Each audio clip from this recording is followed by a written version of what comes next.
Hi everyone, I am Dr. Rajeshwari, Director and Founder of Dr. Rajeshwari's Skincare and Hair Restoration Center. So ఈరోజు ఒక మంచి topic మీ ముందు తీసుకొస్తున్నాను. So చలికాలం start అయింది కదా, సో అందరికీ చలి వేయడం కొంచెం స్టార్ట్ అయిపోయింది బికాస్ నవంబర్ ఎండింగ్ వచ్చింది. సో స్కిన్ అండ్ హెయిర్కి ఏ సీజను పడదు. వింటర్ వస్తే వింటర్ కేర్ అని అడుగుతూ ఉంటారు, సమ్మర్ వస్తే సమ్మర్ కేర్ ఏంటి అని అడుగుతుంటారు, ఇంకా రెయినీ వస్తే రెయినీ సీజన్లో కూడా different condition of skin and hair care మనం ఫేస్ చేయాల్సి వస్తుంది. బట్ ఈ అవుట్ ఆఫ్ 3 సీజన్లో నాకు తెలిసి skin and hair friendly weather అనేది ఒక రెయినీ అని అనుకోవచ్చు. సో సరే, ఏదైతే ఏముంది, మనం ఇప్పుడు ఈరోజు వింటర్లో మనము స్కిన్ అండ్ హెయిర్ కేర్ ఎలాంటి జాగ్రత్తలు తీసుకోవాలి, ఏమి చేయాలి, ఏమి చేయకూడదు అనేది ఈరోజు నేను చెప్తాను. సో ఫస్ట్ ఆఫ్ ఆల్, వింటర్లో మనకి అసలు మెకానిజం ఏం జరుగుతుంది అంటే స్కిన్లోకి బ్లడ్ సర్క్యులేషన్ అనేది మనకి తగ్గిపోతుంది. ఈ బ్లడ్ సర్క్యులేషన్ తగ్గడం వల్ల మొత్తము వాసో కన్స్ట్రక్షన్ అంటాము. ఈ వాసో కన్స్ట్రక్షన్ వల్ల అవ్వడం వల్ల ఏమి అవుతుందంటే ఈ స్కిన్ అంతా డ్రై అయిపోయి ఈ స్కిన్ అనేది మనకి టోటల్ ఇంటర్నల్ ఆర్గాన్ మీద ఒక బ్లాంకెట్ లాగా ప్రొటెక్టివ్గా కవర్ అయి ఉన్న పార్ట్నే మనం స్కిన్ అంటాము. సో ఇంటర్నల్గా బాడీ టెంపరేచర్ తగ్గడం వల్ల స్కిన్ హైడ్రేషన్ అనేది తగ్గిపోయి డ్రైనెస్ అనేది పెరుగుతుంది. ఈ డ్రైనెస్ అవ్వడం వల్ల ఏమవుతుంది అంటే మనకి స్కిన్లో కొన్ని ప్రొటెక్టివ్ బ్యారియర్స్ ఉంటాయి. అంటే మన స్కిన్కి ఏమి కాకూడదు ఎక్స్టర్నల్గా అనేది మనకి ఒక స్కిన్ బ్యారియర్ మనల్ని ఎప్పుడు కాపాడుతూ ఉంటుంది. ఈ బ్యారియర్ అనేది స్కిన్ డ్రై అయినా కొద్దీ అది కూడా డిస్ట్రక్షన్ అండ్ డల్ అవుతూ ఉంటుంది.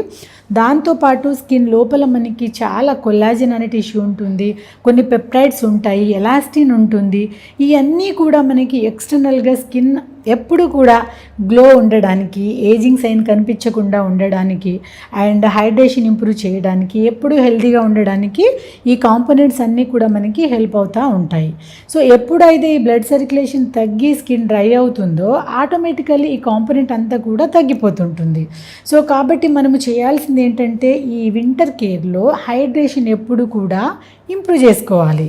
సో ఎలా ఇంప్రూవ్ చేసుకోవాలి? ఇంటర్నల్ హైడ్రేషన్ పెంచుకోవాలి అండ్ ఎక్స్టర్నల్ హైడ్రేషన్ కూడా మనం పెంచుకోవాలి. హైడ్రేషన్ ఈజ్ నథింగ్ బట్ తేమ, అంటే స్కిన్ ఎప్పుడు కూడా తేమలాగా ఉంటే చాలా బాగుంటుంది. సో ఇప్పుడు మనం ఈ హైడ్రేషన్కి ఏం చేయాలి అంటే ఇంటర్నల్ హైడ్రేషన్ అంటే మనము ఏదైతే మనకి హైడ్రేషన్ ఎక్కువ ఉంటుందో ఆ కైండ్ ఆఫ్ ఫుడ్ ఇంటేక్ కొంచెం తీసుకుంటే బెటరు.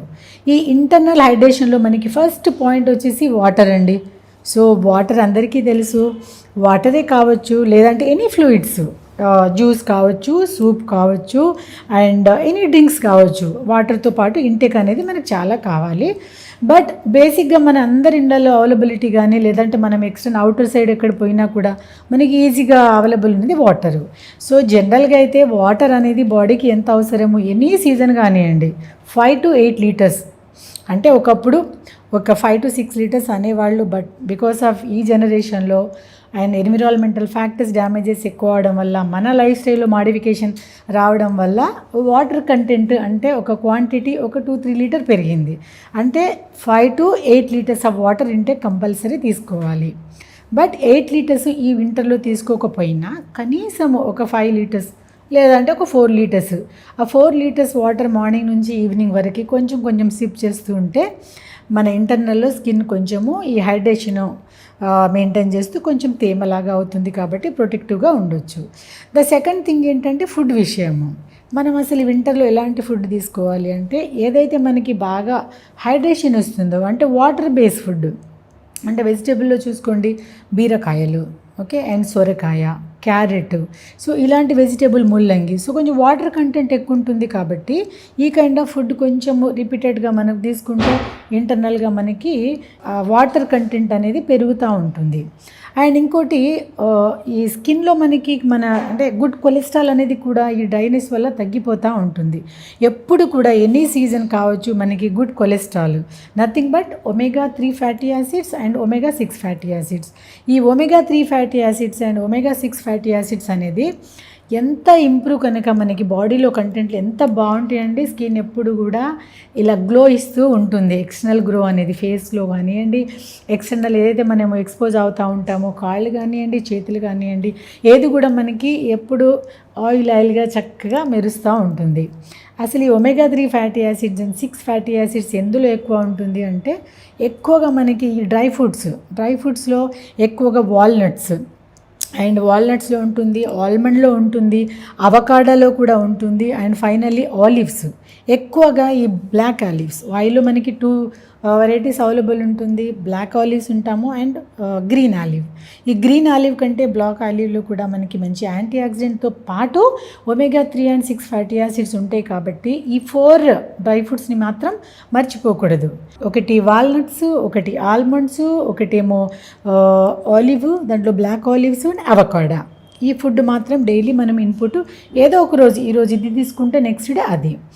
నెక్స్ట్ ఇంకోటి నాన్ వెజ్ వాళ్ళు ఎక్కువగా మనము ఫిష్ని ప్రిఫరెన్స్ ఇవ్వాలి. ఎందుకంటే ఫిష్ స్కిన్లో కూడా మనకి ఎక్కువగా ఈ విటమిన్ డి అండ్ ఈ vitamin E and omega 3 and 6 fatty acids ఎక్కువగా ఉంటాయి. కాబట్టి ఫిష్ ఆయిల్ కావచ్చు, లేదంటే డైరెక్ట్గా ఫిష్ కర్రీ కూడా మనము తీసుకోవచ్చు. అండ్ ఇంతకుముందు నేను చాలాసార్లు చెప్పాను స్కిన్ అండ్ హెయిర్ గురించి. ఇంటర్నల్ హైడ్రేషన్, యాంటీ ఏజింగ్, మంచి యాంటీ ఆక్సిడెంట్ ఈజీగా దొరికే ఫుడ్ చాలా తక్కువ రేట్లో చియా సీడ్స్.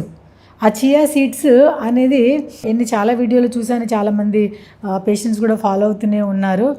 అండ్ ఈ చియా సీడ్స్ కూడా ఎంత మంచి హైడ్రేటివ్ ఎలిమెంట్ అంటే అది దాంట్లో ఒమేగా 3, 6 ఫ్యాటీ యాసిడ్స్ ఉంటుంది, యాంటీ ఆక్సిడెంట్స్ ఉంటుంది, అండ్ వాటర్ కూడా కంటెంట్ మనకి ఎక్కువగా ఉంటుంది. థ్యాంక్ యూ సో మచ్ మీరు ఈ వీడియో చూసినందుకు. అండ్ మీకు ఎలాంటి డౌట్స్ ఉన్నా కూడా ఈ వీడియో ఎండింగ్లో కానివ్వండి, లేదంటే వీడియో చూస్తున్నప్పుడు మీకు కాంటాక్ట్ డీటెయిల్స్ వస్తుంటాయి. సో మీకు ఆ నెంబర్కి మీరు కాల్ చేసి సంప్రదించవచ్చు. Thank you so much.